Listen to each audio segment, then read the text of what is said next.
ஆலங்குளம் காய்கறிச் சந்தையில் தீ விபத்து. பல லட்சம் மதிப்பிலான பொருட்கள் சேதம். தென்காசி மாவட்டம் ஆலங்குளம் நெட்டூர் சாலையின் அருகில் காய்கறி கடை நடத்தி வருபவர் காமராஜ் மகன் மதன். இவர் ஆலங்குளத்தில் காய்கறிகள் வாங்கி கேரள மாநிலத்துக்கு ஏற்றுமதி செய்து வருகிறார். இவரது கடை அருகில் மற்றொரு காய்கறி கடை, சலூன் கடை, ஜவுளிக்கடை போன்ற கடைகள் செயல்பட்டு வருகிறது. நேற்று மாலை அந்த கடைகளில் முன்பு தேங்கி கிடந்த குப்பைகளை ஒருவர் தீயிட்டு கொளுத்தி உள்ளார். பின்பு அந்த தீயை அணைத்துவிட்டு அவர் வீட்டுக்கு சென்று விட்டார். இந்நிலையில் அணைத்த தீயில் இருந்து அருகில் கிடந்த லாரி டயர்களில் பட்டு தீ கொழுந்து விட்டு எரிந்தது. இதில் மதன் கடை முன்பு அடுக்கி வைக்கப்பட்டிருந்த பிளாஸ்டிக் காய்கறி கூடைகள் மற்றும் வெங்காயம், பல்லாரி, பீட்ரூட் போன்ற காய்கறிகள் தீயில் எரிந்தது.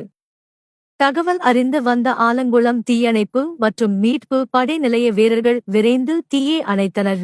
அதற்குள் காய்கறிகள் மற்றும் கூடைகள் தீயில் கருகி சாம்பல் ஆனது. இவற்றின் மதிப்பு சுமார் 3 லட்சம் ரூபாய் என கூறப்படுகிறது. அதிர்ஷ்டவசமாக உயிர்ச்சேதம் ஏதும் ஏற்படவில்லை. இதனால் அப்பகுதியில் பெரும் பரபரப்பாக காணப்பட்டது.